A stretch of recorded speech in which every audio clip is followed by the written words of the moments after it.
The new EAFC trailer just dropped today, and I think it's time to go and have a little look through. Now, I've made some notes down on my notebook, i.e., my phone, uh, and I'm going to go just through a little bit of how I feel about a few of these features that they mentioned.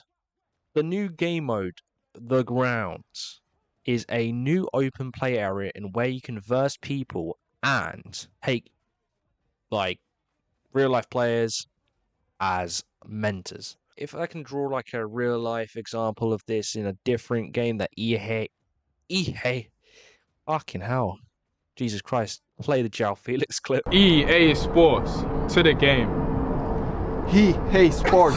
Bro, come on. But if I can draw a real life experience to one of EA's other games, it would be the NBA one where you can go out, go train, do all this kind of stuff.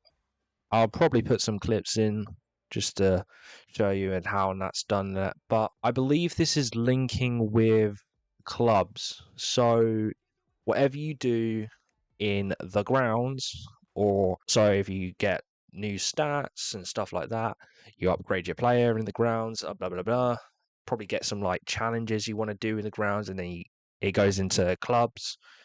I think it will link towards that. Plus, you look like you could do like little mini games. There was one in the trailer that was like the basketball one where it looks like hoops from Rocket League. I like when EA does this kind of things where it is just pure fun, arcadey kind of game where you can just have a fucking laugh with your friends and stuff like that. Not all this serious shit where you go into FIFA Ultimate Team and you play a sweat who's played the game for like multiple months whilst you're doing a 9 to 5. Like, come on, man. Now, they've also included different mentors in the game where I believe if you want to stylize your player, so basically, I'm guessing if you want to be a striker and you want to go down the path of like Mbappe, you can go and pick his mentor, increase pace, for example, increase shooting, but your defense is lacking, your technical ability is just okay, and then I think I kind of just slated Mbappe there. I'm so sorry, but I do think the only ones who will probably be getting a mentor role will be EA partners. So, for example, we had in the trailer Bellingham as well. Didn't get shown his mentor in a game. However, I do think he'll probably be in there. I reckon like someone like Eric Cantona will probably pop about and be like, you feed the seagulls, they all come to me and yes, kick football into hoop. Something like that. I don't know. So you can go into shops as well. We can buy accessories and I guess stylize yourself with different clothes and stuff. Kind of just a visual representation of what the store was in clubs. So good. I think that's an improvement. Okay, going on to gameplay. Oh god, defending AI rebalance. Now, I put down in my notes, I hope this isn't going back to being OP. Apparently, from the trailer, your AI can just now initiate an offside trap. I don't know if it's going to be where your whole entire defense line can just do an offside trap, but I believe your player will just automatically think that they can do an offside trap. So I'm like fingers crossed. I'm hoping this isn't OP. And then also it looks like they're upping the defensive range of where you AI can like take the ball or intercept it. So I think from like the visual representation in the trailer, it was about 20% and now it's 40%. Yeah, I'm not too sure until I get my hands on the game. I think the community and then myself as well will always just think if we get the game, we'll find out if something's OP or not. And then it gets changed, and then everything in the trailer is just fucking useless. But anyway, attacking avoidance in offsides. Thank God. I hope they get this right because within 26, there was a ton of times where offside runs would be just continued, and then you have a player that's out of the game because they just won't stop running. So it looks like they will be improving passing and moving. So when you pass the ball, I'm hoping that it'll be a bit more fluid when you're off the ball. I guess the AI is going to do that for you. So it'll be like you play the ball, within like a triangle or something, and then your player will make the run straight after they make the pass. Hopefully, that is going to be pretty good because I think what I like more about changes in this is that they've improved the attacking output I don't want the game to feel like it's just a sweat defense fest. It's FIFA. We love the goals. Come on. I don't want defending to be completely OP, but at least something like reward the skill players for defending well, but don't make it completely OP where an absolute noob can pick up the controller and be on the same level as someone that is the top 100 in defending. So there is now a new run type, which is the curved underlap, where if I make so if my right winger is in here, I make the oh my god, the camera. So if this is my right winger, just have a thing that the defender's right in front of my finger. Right, he's gonna make now a run that consists of doing that. So, oh my god, fucking, it's so hard. Why can't I get it down? Oh my god.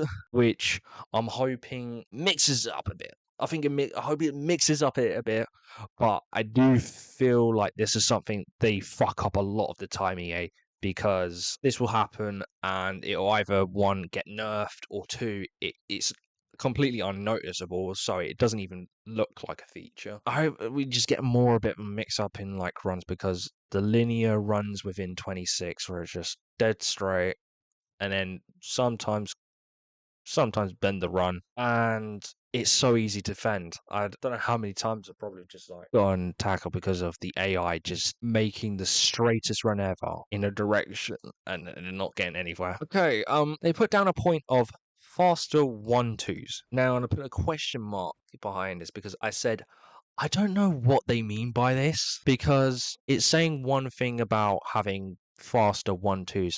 However, it looks so sluggish from the footage. I'll probably be putting this like down there of the foot. Yeah, it looks the same. I'm not gonna lie. It looks the exact fucking same, and I don't know what they've changed. I'm hoping the feature is there, but the footage didn't reflect that. Set pieces, two-phase corners.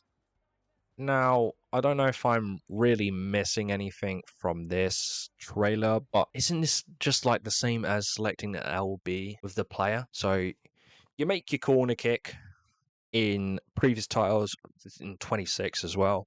You make your corner kick, you aim it or whatever, but before you press the X button or anything, you used to press the LB.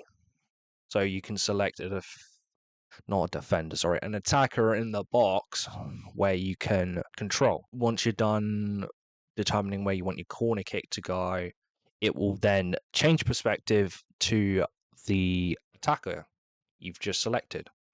So then you can make whatever run or whatever thing you want, but it will only take the corner kick once you press the X button. So I think it's the exact same thing, but we would need to wait until the game. The only difference, I'll point out, the only difference I did see is that after you do take the corner, you can see the blue line of where the corner path will take. Now, I wrote down here saying, I don't know if this is a visual show of the corner, what you want to be seeing in game, or they want you to show you in the trailer.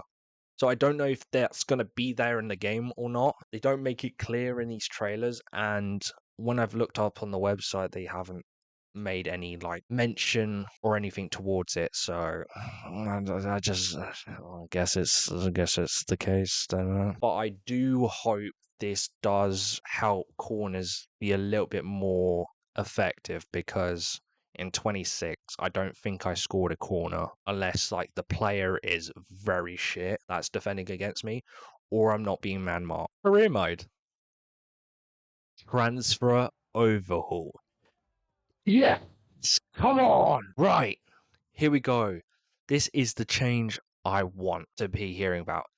We need a little bit more of a change in UI, but even in the gameplay wise, in the transfer market. So it looks like you can go on call with the player and start negotiating down. So hopefully you can just now negotiate over a call instead of having to go through about 100 cutscenes that you would usually have to go through if you were negotiating with a player. Now, you could say, well, Bradley, you can always delegate. Now, delegation has its limits because obviously you're sending like I think it's supposed to be your assistant manager to go and sort out the negotiation of like wages, contract, and stuff. However, the options in that is very, very limited because you basically set a limit of where you don't want to exceed in transfer value and where you want to start the offer at. This sometimes has its problems because I've had tests before where most of the time when I go into negotiations in a transfer room, you have that go through more of the time where the delegation will give you the offer where it's just like the lowest or you've picked it, but then you can't negotiate. You can technically, I think you can technically negotiate that afterwards. However, you shouldn't have to negotiate if you're going to delegate anyways. That's the way I think about it. And with delegation, if you're trying to sign on a new player and everything, you can't negotiate the amount of years you want on your contract, which I think is a bit shit. So I'm hoping this is just going to be a bit more of a quicker way of just getting through transfers because the cutscenes, however endearing they were at first, are getting very fucking long and getting very tiring after the 100th time watching them. Now, and I think this is probably my favorite thing because this wasn't even in the trailer, it was on the website. Having a look on there, they mention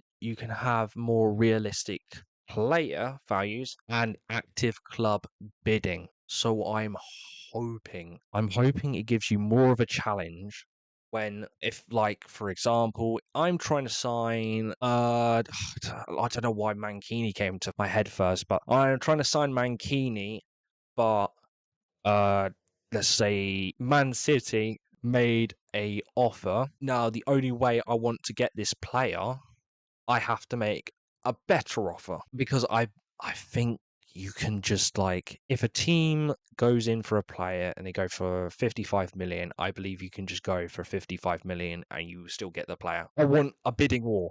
I want it to be more interesting.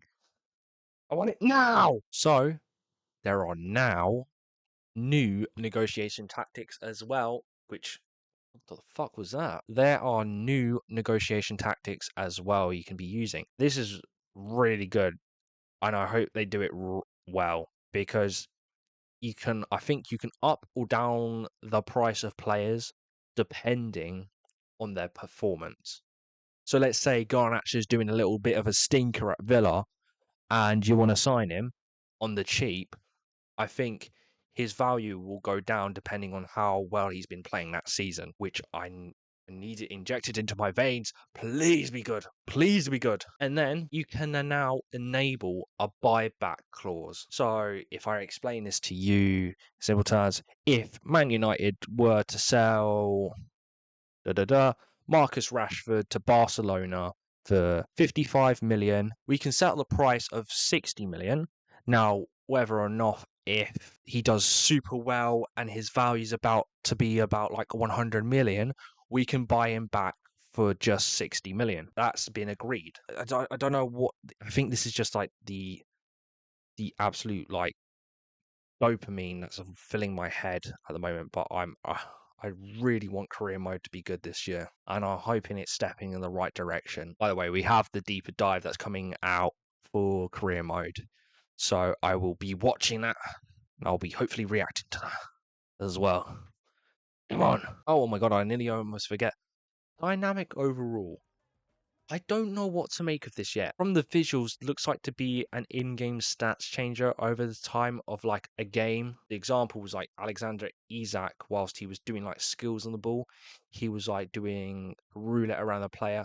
So I'm thinking and I'm hoping that if you do positive things within a game, your player will impact it during that game. And I hope the vice versa happens, where if maybe your right back made a bad tackle, then his stats would be lowered because of his confidence going down. I hope it. I hope it's just slight little changes to the stats, but it makes a bigger picture in the retrospect of just like the enjoyment of the game and making it more interesting. Just these little fine margins that they need to just tweak a little bit and make it just a little bit better makes career mode one of like the best modes in the entire world. Now, foot gallery. I don't care. I think this is corporate greed. I don't care if I'm guessing this is the leak of where they were going to introduce like grading, like if this was a fucking Pokemon card or whatever, you get it graded at like Ace or something like that, and then its value increases and stuff like that. I don't want this game to become a collectathon. I want the game to focus on its gameplay. I don't want them focusing on it being a collectathon and a money churner. We know EA. If I'm going to be fucking real, I'm not surprised if this was coming. They are very much fiending off like the popularity of Pokemon and stuff like that, the trading cards, and I do think this is what the foot gallery is supposed to be. But let's see. I'm hoping that they don't. Then at the end of the trailer, whilst they had you sitting there with you're like, why the fuck is foot gallery here? They grab you by the nostalgia balls, fucking tug on it, because for some fucking reason they have Alex Hunter as a mentor. I like the touch. I like the little touch that they're referencing previous games and stuff. But make a new journey. Come on. But anyway, that's all I wanted to cover on this trailer. We got the new deeper dives that are going to be coming in later this month and then start of early August, hopefully. So I'll join you back on this. I'll depend if I want to make a react video like I have today, depending on how much content there is. I do pre-watch these videos and then have a little wonder if I might write this on my notepad and do that kind of shit. Okay, I make a video. All right. But anyways, thank you so much for watching, and I will see you another time. Bye.